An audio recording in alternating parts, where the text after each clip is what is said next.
好，来拍一个 room tour，给大家介绍一下京都大学的教职员宿舍大概长什么样子。门口一进来呢，这边就是玄关，然后呢有一个鞋柜，右边有个全身镜，然后呢里面这边就是客厅，等一下再来介绍。玄关进来右手边呢是一个干湿分离的厕所，然后日本当然是标配免治马桶。玄关进来的左手边呢是浴室，还有洗衣机。这个宿舍有附一台洗衣机，而且应该是洗脱烘3种功能都有的洗衣机，所以应该相当不错。然后呢，这是一个标准的日式的浴室，它浴室本身呢并不是干湿分离，所以呢他们在门的这个地方就有做一些防水。然后这个是洗手台。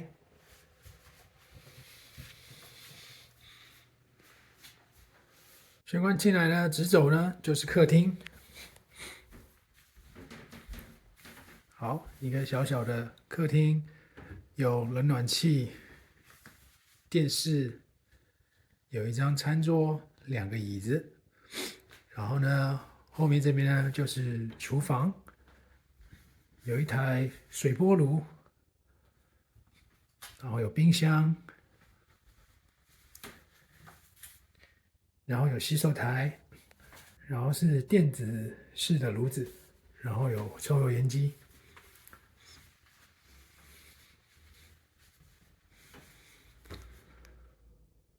客厅后面的那个拉门呢，完全是移动式的，可以全部打开。然后进来这边呢，就是书房，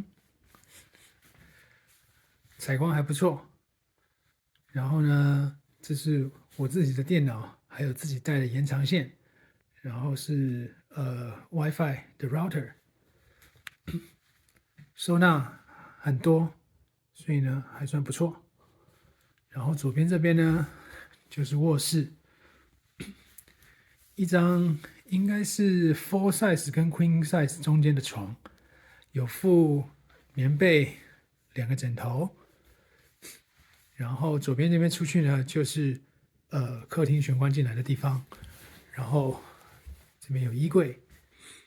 然后呢，卧室呢也有自己的空调，出来呢就是这个样子。OK， 好，那这就是一个简单的 room tour。嗨。今天呢，要走去离家里附近一个稍微远一点的 shopping plaza， 大概要走15分钟。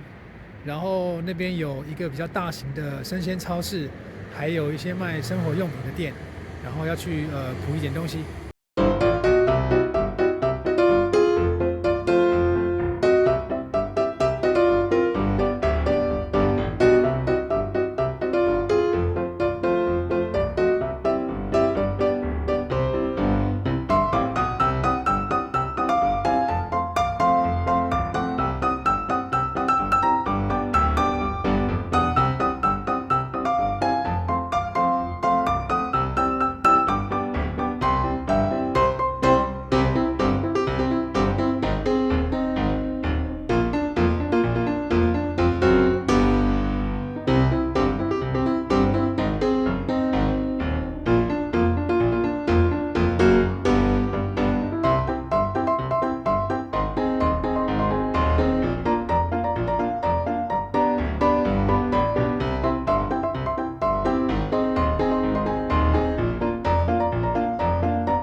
10分钟而已就到了，比我想象中的要近很多。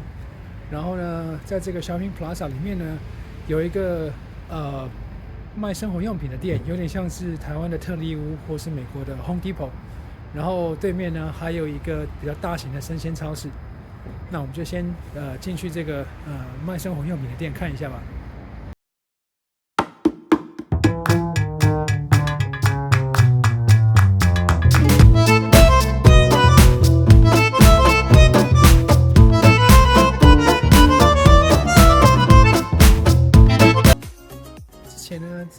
舍的仓库，其实有前面的人留下来的锅子，但是呢，我实在不太想用之前留下来的很久的锅子，所以呢，来这边看看有没有汤锅跟炒菜锅。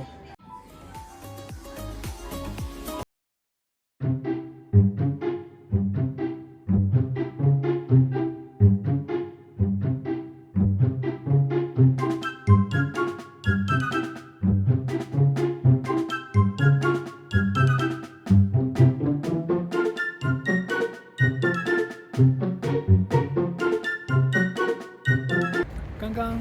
那家卖生活用品的店呢，逛完了还不错，看了一些东西，然后等一下考虑要不要买。然后呢，现在来它对面的这家大型的生鲜超市，看看里面有卖什么东西。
这家相当不错，就是一个米字化的概念。然后今天买了卫生纸，然后还买了一些吃的，然后看看等一下下午说不定还会再过来一趟，买一些其他的东西。好，那我们就先回去吧。昨天呢，日本的同事转交给我从京都大学来的这个1月份的宿舍的房租账单。然后呢，我今天呢就要去缴这个1月份的房租。然后缴房租的地方呢，其实有点复杂，因为呢我要去一个银行的分行然后那个银行的分行呢是在一个 shopping mall 里面，所以呢现在要先坐电车去那个 shopping mall，然后找一下那个分行在哪里，然后呢看看要怎么样缴这个账单。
好，刚刚跟宿舍的管理员问了一下，然后他说，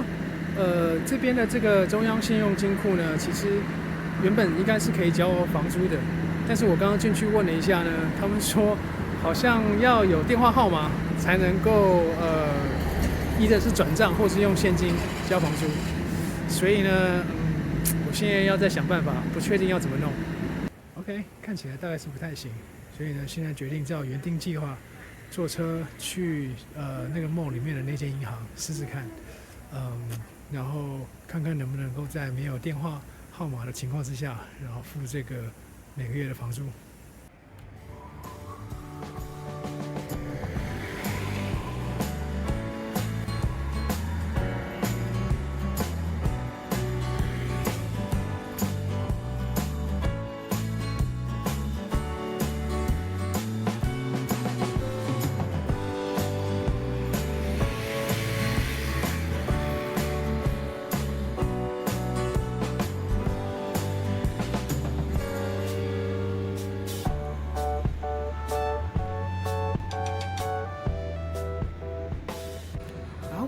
刚刚呢，坐车从黄渤到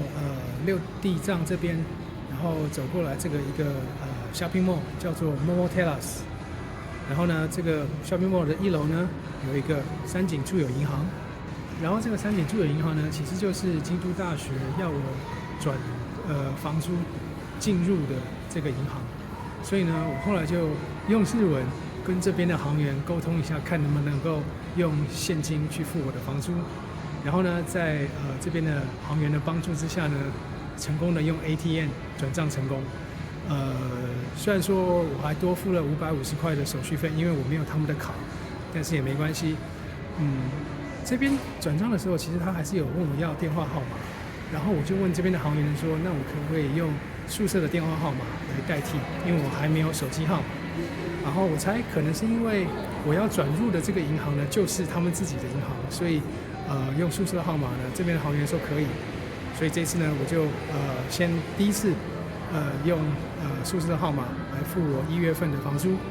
然后看看如果下礼拜去办手机号码之后呢，可不可以在家里附近的那个合作金库同样的用 ATM 转账。